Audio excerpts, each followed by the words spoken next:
एक बादशाह ने अपने वजीर की मेहमान नवाजी के किस्से सुने तो उसने अपने वजीर से कहा कि मैं कल तुम्हारे घर आऊंगा।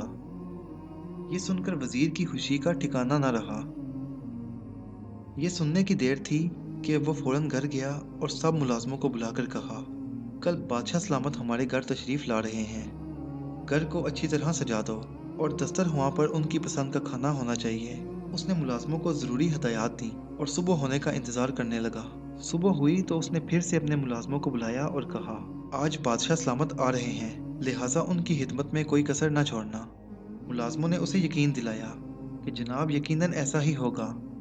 सब पुरजोश थे, अपने ज़िम्मे लगाए कामों को खुशी से सरअंजाम देने लगे। मुलाजमों की यकीन दहानी के बावजूद भी वजीर हर काम की निगरानी खुद करने लगा। उसने अपने दिल में सोचा, अगर बादशाह सलामत उसकी मेहमान नवाजी से खुश होगा तो यकीनन वो इसे इनामो इकराम से भी नवाजेगा। थोड़ी देर गुजरी थी कि वजीर के दरवाजे पर दस्तक हुई। तमाम मुलाजिम दरवाजे की तरफ दौड़े।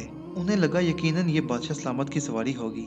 वजीर भी इस्तकबाल के लिए आगे बढ़ा, मगर ये देखकर सब मायूस हो गए कि दरवाजे पर चंद भिखारी खड़े थे। अल्लाह के नाम पर कुछ दे दो बाबा। उनमें से एक भिखारी ने मस्कीन सा मुंह बनाकर कहा, हमने 2 दिन से कुछ नहीं खाया। अगर घर में कुछ पका है तो हम गरीबों को भी खाने के लिए दे दो।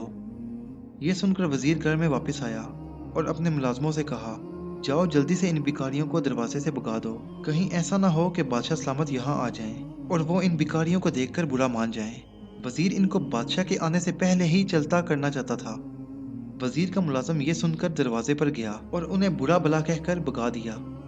भिखारी वजीर को बुरा भला कहते हुए चले गए, जबकि अंदर खड़ा वजीर बादशाह के खाने पीने के इंतजाम देखने लगा। दोपहर हो गई और फिर देखते देखते दोपहर का वक्त भी हो गया, मगर बादशाह सलामत के आने के आसार नजर नहीं आ रहे थे। अब तो वजीर के मुलाजिम भी थक हार कर एक तरफ बैठ गए। सारी तैयारी मुकम्मल थी, मगर बादशाह सलामत अभी तक नहीं पहुंचे थे। ऐसे में वजीर उनका इंतजार करते करते थक गया, तो उनका पता करने के लिए बादशाह के दरबार पहुंच गया। उसने सोचा कि कहीं बादशाह सलामत उसके घर आना भूल तो नहीं गए। वजीर वहां पहुंचा तो बादशाह सलामत से मुलाकात हो गई। उसने बड़े अदब से पूछा, बादशाह सलामत आज आपने मेरे घर तशरीफ लाना था। ये सुनकर बादशाह ने जवाब दिया, अरे तुम भूल गए, मैं सुबह तुम्हारे घर आया तो था। ये सुनकर वजीर के हाथों के तोते उड़ गए और उसने घबरा कर पूछा, लेकिन मैंने आपको अपने घर नहीं देखा। ये सुनकर बादशाह हंस दिया और फिर कहने लगा, अभी कुछ देर पहले जब तुम्हारे दरवाजे पर भिखारी आए थे, उनमें से एक मैं भी तो था। ये सुनकर वजीर हक्का बक्का रह गया।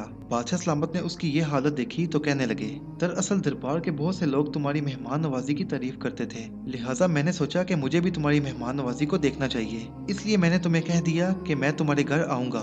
मगर जब रात में सोने के लिए लेटा तो मुझे ख्याल आया कि क्यों ना मैं तुम्हारी मेहमानदारी देखने के लिए बेस बदल कर जाऊं, ताकि ये देख सकूं कि तुम मेहमानदारी करते वक्त लोगों की हैसियत देखते हो या नहीं। ये सुनने के बाद वजीर बादशाह से नजरें मिलाने के काबिल ना रहा। बादशाह ने भी अपने वजीर को नजरें चुराते हुए देखा तो कहा, लेकिन मैं सच कहूं तो मुझे तुम्हारे घर जाकर बहुत अफसोस हुआ, क्योंकि तुम मेरी आजमाइश में फेल हो गए। याद रखना, नेकी ये नहीं कि तुम अपने हस्बो नसब वाले लोगों के साथ ही अच्छी तरह पेश आओ, जबकि गरीब लोगों को अपने दर से भूखा बेच दो। बल्कि असल नेकी ये है कि तुम भूखे को अल्लाह की रजा और खुशनुदी के लिए खाना खिलाओ। बादशाह सलामत की बात सुनने के बाद वजीर को अपनी गलती का एहसास हुआ और उसने खुद से अहद कर लिया कि आइंदा वो सब लोगों के साथ एक जैसा बर्ताव करेगा। रियाकारी एक शैतानी हसलत है, लिहाजा रियाकार शैतान का रफीक है। तकब्बर और फख्र करने वाले अल्लाह की रजा के कामों में खर्च नहीं करते, अलबत्ता लोगों के दिखाने के लिए खर्च करते हैं।